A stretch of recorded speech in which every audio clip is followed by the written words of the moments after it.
Da oitava da Páscoa, hoje é a segunda semana da Páscoa, e o que a primeira leitura nos vai mostrar, a gente deu para viver um pouquinho essa semana com o falecimento do nosso querido Papa Francisco.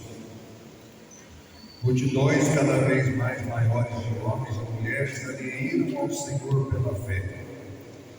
O livro dos Atos dos Apóstolos diz assim: muitos sinais e maravilhas eram realizadas entre o povo pelas mãos dos apóstolos. Nosso Papa Francisco é apóstolo, nossos bispos são apóstolos. Todos os fiéis se reuniam com muita união no pórtico de Salomão. Nosso povo se reuniu lá no Vaticano e no mundo inteiro através dos meios de comunicação. Nenhum dos outros ousava juntar-se a eles, mas o povo estimava-os muito. Crescia sempre mais o número dos que aderiram ao Senhor pela fé. Era uma multidão de homens e mulheres, chegaram a transportar para as praças os doentes em camas e macas. Tem aquela passagem que a mulher queria só tocar no manto de Cristo. Mas olha o que Cristo deixa para os apóstolos: a fim de que quando Pedro passasse, pelo menos, já não era mais tocado, pelo menos a sua sombra tocasse alguns deles. E a multidão vinha até das cidades vizinhas de Jerusalém trazendo doentes e pessoas atormentadas por maus espíritos. Todos eram curados. Olha que bonito, né? Então nós vivemos muito essa semana isso. Quantas pessoas, né? E aí a gente vê aquela imagem do Papa, né? Quando aquela japonesa, acho que é japonesa, não sei, né? Puxou ele por tudo. Ele usou um pouco a humanidade dele, deu um tapa na mão dela. Isso para a gente saber que nós não somos santos. E depois ele se retratou, pediu desculpa. Mas às vezes as pessoas são meio aprendidas também, né? Como é que puxa um homem de idade daquele jeito? Né? Tendo autoridade, ele podia dar uns tapas mesmo, né? Mas depois ele pediu desculpa. Então, isso é a humanidade da gente que a gente explora. A gente não é santo. Ninguém é santo. Né? Nós estamos em busca da santidade.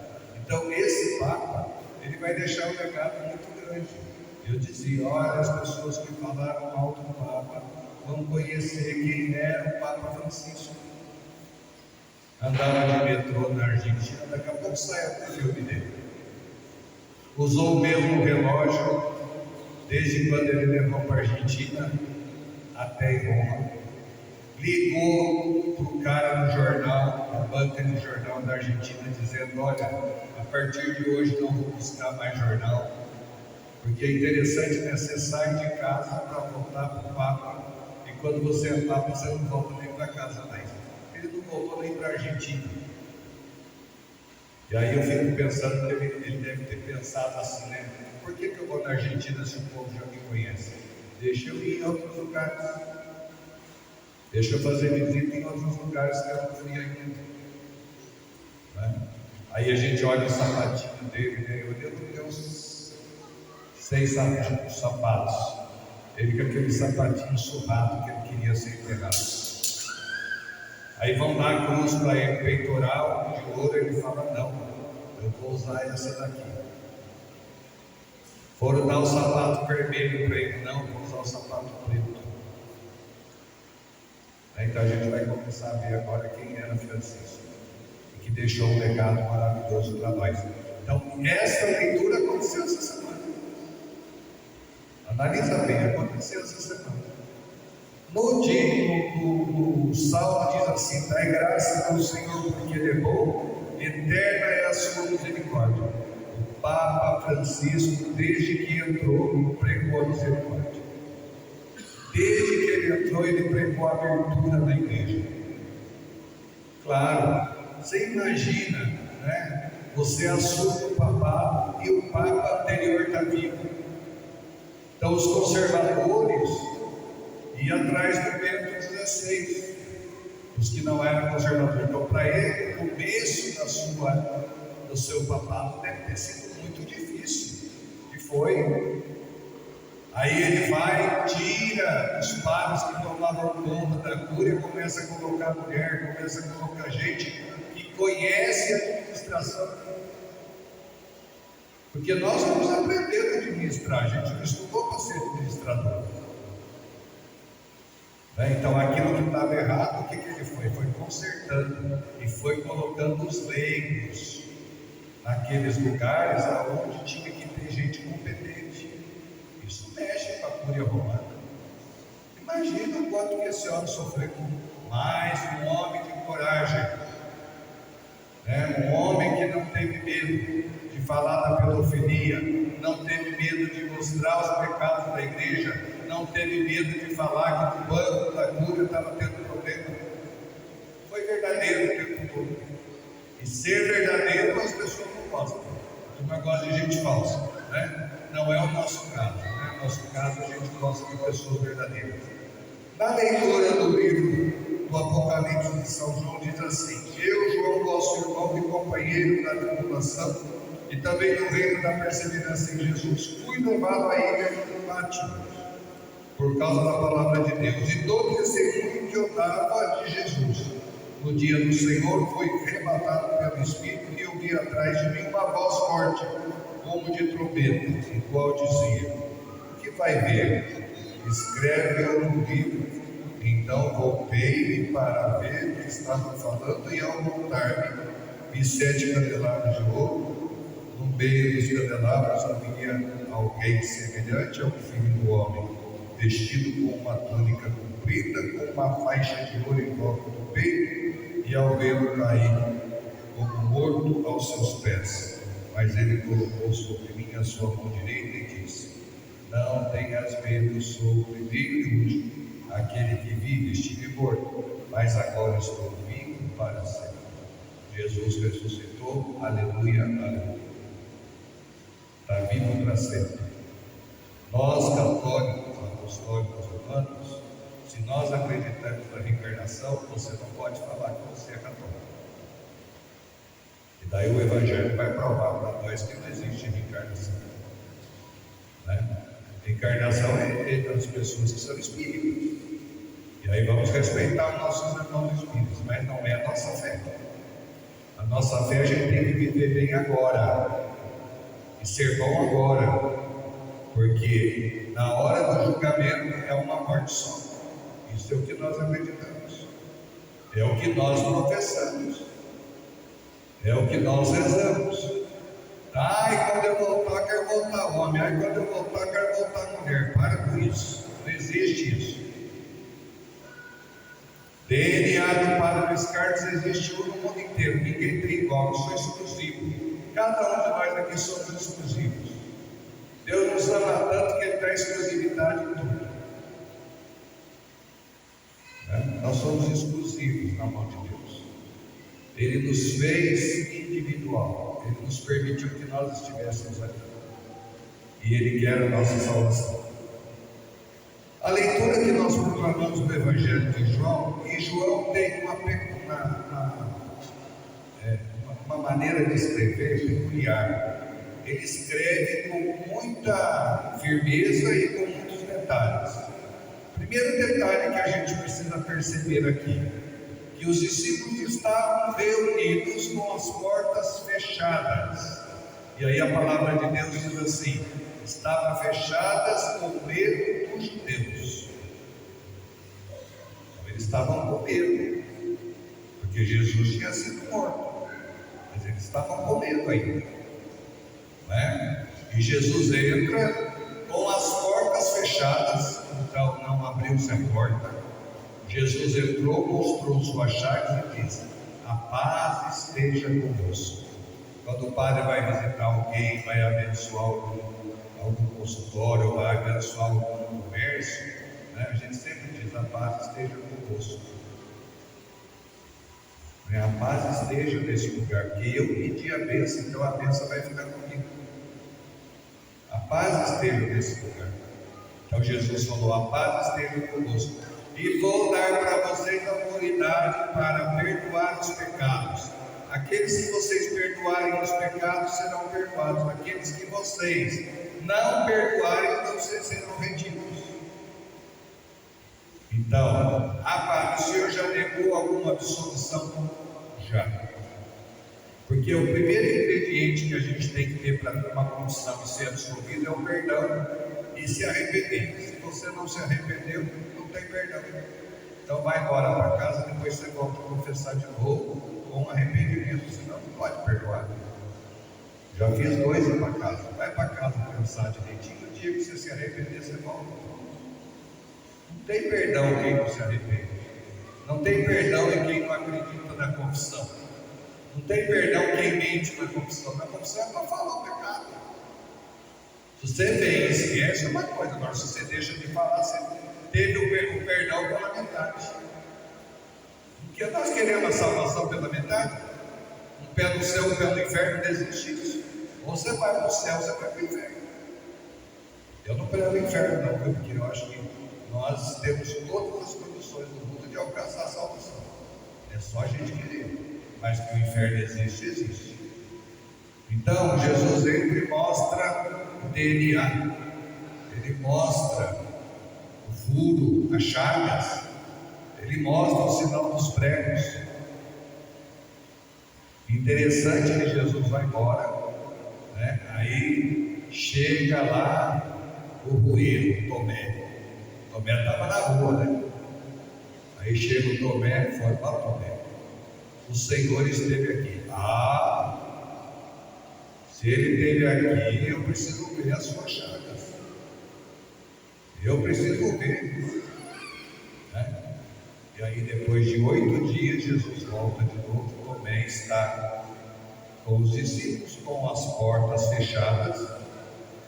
E Jesus entra e fala: a paz esteja convosco. Tomé, olha aqui minhas chagas. Coloca a mão no futuro. Coloca a mão no prego. Tomé diz assim: meu Senhor e meu Deus. Aí Jesus já vai falar para ele: olha, Tomé, você acreditou porque vistes. Felizes daqueles que acreditam sem ter visto. E aí a gente pode pensar sobre Tomé e falar assim: nossa, como Tomé era covarde, né? Como Tomé era um homem de pouca fé. Eu vou dizer para vocês que eu acho que o Tomé era o que mais tinha fé naquele momento. Porque os discípulos estavam, no primeiro momento, presos, com as portas fechadas, com medo dos judeus. Se Tomé estava na rua, Tomé estava com medo dos judeus? Não, ele foi enfrentando todo mundo, ele foi corajoso. O que Tomé fez? Ele foi questionador, ele questionou. Eu quero ver, não é? Já não é mais nosso caso. Nosso caso tem as escrituras, nosso caso tem a Bíblia, nosso caso tem o documento da Igreja Católica, o nosso caso tem os documentos do Papa, né? A nossa fé é bem estruturada, ela não é uma fé qualquer, que se abre uma portinha aí, você compra um barzinho e abre.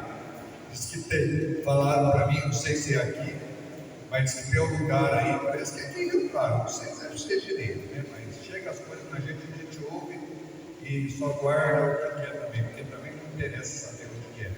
Mas diz que é verdade. Quando está o negócio ruim com a igreja do pastor, ele monta bar. Quando o bar fica ruim, ele monta a igreja. Então ali tem 2 coisas ao mesmo tempo.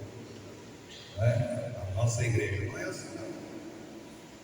Tenho certeza que quando foi fazer aqui, que aqui foi dado para a igreja católica, foi colocado aqui, abençoado esse chão. Aqui é uma terra santa. Não é aberto em qualquer lugar. Não se faz igreja em qualquer lugar. Né? A gente pode até de repente pegar uma paróquia, em um bairro que você não tem terreno, você aluga um galpão até você montar a comunidade e começar a construir a igreja. Isso sim. Mas aquele balcão não foi consagrado, não.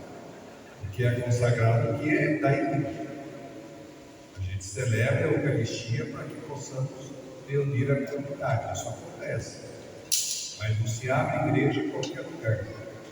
Então, Tomé era um cara questionador. Tomé era um homem de muita fé e muita força. Não é porque a gente pergunta as coisas que a gente não acredita em Deus. Não é porque a gente questiona que a gente não acredita em Deus. Aliás, a gente precisa perguntar aquilo que a gente não sabe. A gente precisa perguntar, Papa, o que é isso, o que é aquilo, por que é assim, por que é assado. Quando a gente olha o enterro do Papa, a gente vê tantos detalhes, né? Vocês viram, não sei se vocês viram na televisão ou nos meios de comunicação, o quarto do Papa é lacrado, é trancado, é posto uma fita vermelha e é lacrado, selado. Só pode entrar naquele quarto o novo Papa. Ninguém mais entra. Se o padre Luiz Carlos morrer hoje na minha casa, ninguém mais entra, é lacrada. Só o bispo pode entrar ou alguém que ele mandar entrar para pegar as coisas. Então não é de qualquer jeito a vida da gente, né? O bispo, se ele morre, é lacrada a casa dele até chegar o bispo, porque ali tem documentos sérios, ali tem coisas sérias, né? Que não pode, não é todo mundo que pode ler, né? Cada padre tem a sua pasta, e ali está a vida do padre, o que ele fez, o que ele não fez, se ele fez coisa errada, se ele não fez, se ele levou punição, se ele não levou punição, para tudo marcadinho ali, bonitinho, né? O nosso escrutínio está tudo ali, tudo aquilo que a gente fez na vida, a nossa história está ali, né? Então, que a gente possa amar cada vez mais a nossa fé, que a gente possa amar cada vez a nossa igreja, que a gente possa rezar pelo futuro Papa, para que venha um Papa bom. E aí tem um detalhe que também Francisco fez, mas que a gente às vezes não observa. O Papa Francisco nomeou muitos cardeais ele fez, né? Um bispo que ele se torna cardeal. Nessa escolha que ele fez, ele não escolheu só pessoas que pensam como ele colocou um equilíbrio ali. Dentro dos cardeais, existe aqueles que são mais tradicionais. Dentro dos cardeais, existe aqueles que são mais moderados. Porque não pode ter radicalidade na vida, nem na política, nem na nossa história. Tem que ter o equilíbrio. Não se pode ter, de repente, um Papa sempre do mesmo jeito. É preciso ter um outro Papa diferente para que possa equilibrar as coisas. E a igreja vai ter essa sabedoria. E o Papa Francisco foi muito sábio nesse aspecto. Não é? Hoje nós temos não sei quantos cardeais, acho que mais de 100 e poucos cardeais, não sei, né? Não sei direito quantos que são. Mas agora, quando eles entrarem lá no conclave, aí vai ter gente que é moderada e vai ter gente que é mais da tradição. E aí eles vão ter que ter o equilíbrio para escolher aquele, né, que possa agradar aqueles que são mais tradicionais e aqueles que são menos tradicionais, né? Então, que nós possamos rezar para que a igreja tenha sempre esse equilíbrio, para que a gente possa viver em equilíbrio, né? Porque se a gente for muito tradicional, vai todo mundo para o inferno, né? Se a gente for moderado, a gente é mais misericordioso, né? Então é preciso ter esse equilíbrio.